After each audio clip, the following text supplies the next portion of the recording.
आज आपण मसुरीची भाजी बनवणार आहोत।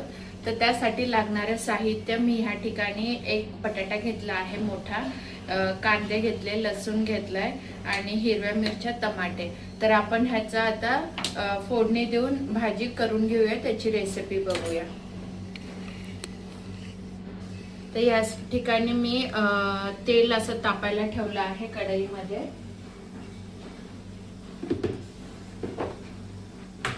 तर ह्याच्यात आपण जिरे सोडूया। जिरे चांगले तडतडून, तेल तापले म्हणून जिरे तडतडून घेऊ।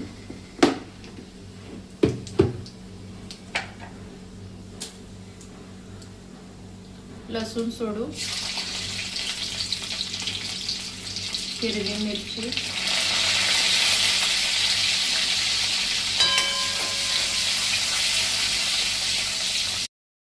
तर ह्या ठिकाणी बघू शकता आपला कांदा पण चांगला शिजलेला आहे, पण बटाटा आपला अर्धा कच्चा आहे। शिजलाय बऱ्यापैकी पण अर्धा कच्चा आहे। तर आपण आता ह्याच्यामध्ये टमाटा टाकू आणि टमाट्याला कसं पाणी सुटतं तर त्याच्यावर तो थोडा शिजून घेऊ। निम्मा कच्चा तो शिजून घेऊ।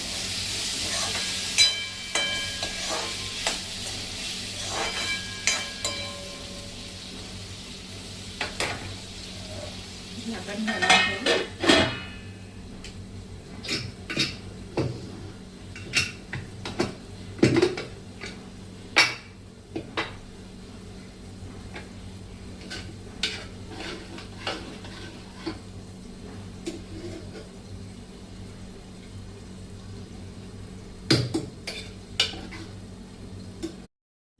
आता हा मसूर मी ह्याच्यामध्ये टाकलेला आहे।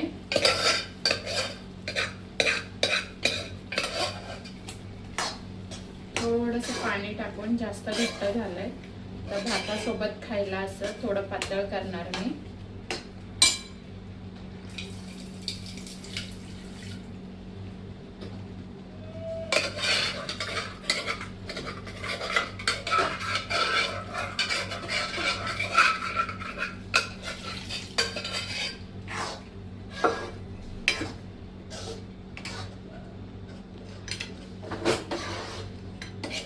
आता आपल्याला भाजी जास्त शिजवण्याची गरज नाही, कारण आपण ऑलरेडी मसूर शिजवून घेतलेली आहे।